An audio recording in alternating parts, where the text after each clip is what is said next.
She says, this is a comment that was left on one of our YouTube videos on Mark 7:19. For those who don't know, let's catch everybody up.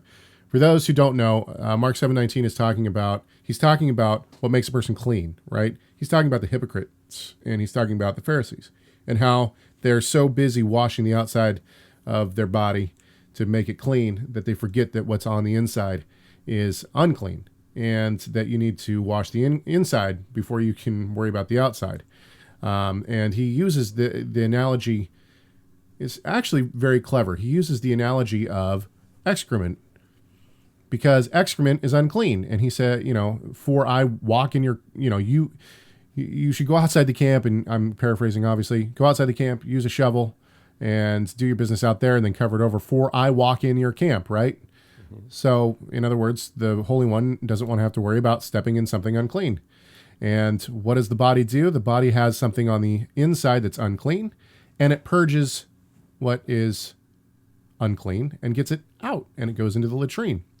And so my father wrote I should have put this in the show notes, the link to this article, but you can find it in the articles on TorahResource. My father wrote a lengthy article on the grammar of this. Specifically on this point where, and it's only of all the Gospels, it's only Mark 7, where some translations say, thus he declared all foods clean. Right, exactly. So in some of your newer translations, I should say, you'll see that it says, and thus Jesus declared all foods clean. And this is a commonly used passage for people in the mainstream Christian church to say, see, look, the kosher laws have been done away with.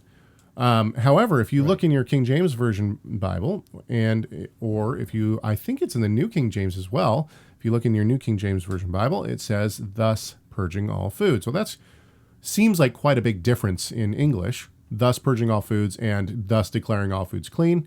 However, in the Greek, it matters grammatically. It just hangs on the grammar of the structure of the actual verse. So my father wrote a lengthy paper on this. You can find it at TorahResource. And this is what Jessica says. Jessica says, I gave the Mark 7:19 article to a seminary-trained family member of mine who studied Greek and Hebrew, and asked him to comment on the linguistic analysis presented. He replied as follows. Now, I assume that this is word for word. She copied and pasted this.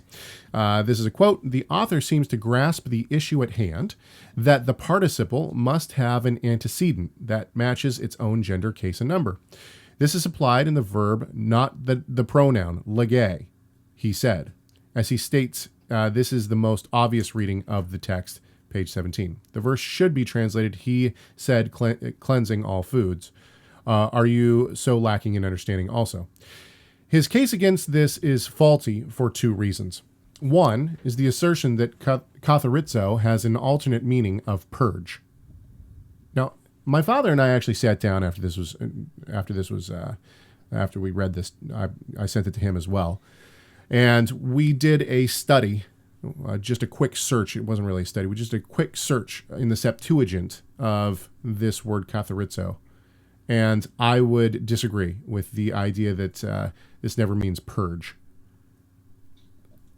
I think it's pretty obvious. There's several. Now, granted, there are several places where it obviously means to make clean. But we have to. There's so many ways to tackle this question. But if the first point he makes is that you have this participle, which is translated in the King James as purging, right?